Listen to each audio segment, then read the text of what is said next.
আল্লাহ বলেন বান্দার জন্য আমলনামা আমি খুলে দিব, বান্দা তার আমলনামা খোলা অবস্থায় দেখতে পাবে, তাকায় দেখবে সব লেখা।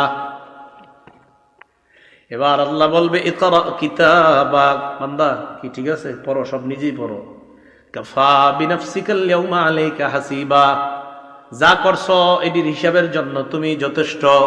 সূরা কাহফের 49 নম্বর আয়াতে আল্লাহ বলেন বান্দা যখন আমলনামা দেখবে, দেখার পর অনেক বান্দাদের অবস্থা হবে এমন, অপরাধী যারা তাদের অবস্থা কেমন হবে আল্লাহ বলে ওয়াতারাল মুজরিমিনা মুশফিকিনা মিম্মা ফিহি, নবী আপনি তাকায় দেখবেন অপরাধীরা তাদের আমলনামাটার দিকে তাকায় ভয় পাইতেছে, ভয়ে থরথর করে কাঁপবে আর বলবে মালি হাদাল কিতাব লা ইউগাদিরু সগীরাতাও ওয়ালা কাবীরাতান ইল্লা আহসাহা। অপরাধীরা আমলনামার দিকে তাকা ভয়ে ভয়ে চোখগুলা বড় করে তাকায় বলবে সর্বনাশ, এটা কেন আমলনামা, এটা আবার কেমন আমলনামা, ছোট বড় কোনো কিছুই ছাড়ে নাই।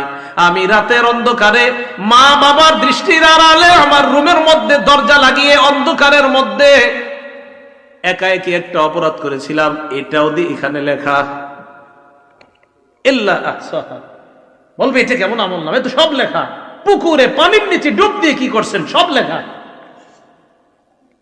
ওয়াজাদু মা আমিলু হাদিরা, সব পাবে।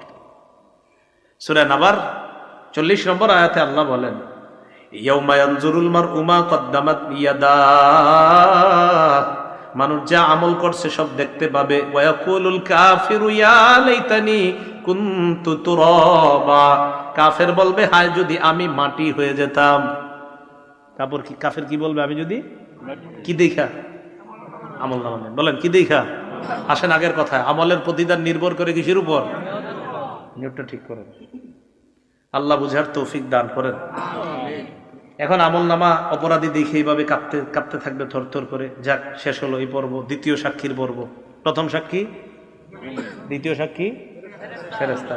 তো আজকে থেকে আমরা জমিনে চলার সময় মনে রাখবো যে জমিন আমার সাক্ষী হচ্ছে, আমি কি করছি, কোন সময়, কোন মুহূর্তে, কোন চা স্টলের সামনে দাঁড়িয়ে অশ্লীল কিছু দেখছি, কি করছি, সব জমিন সাক্ষী দিবে। 2, শুধু জমিন না, ফেরেশতারা সম্মানিত লেখকগণ এইখানে আছে, আমার সব কর্মকাণ্ড দেখতেছে।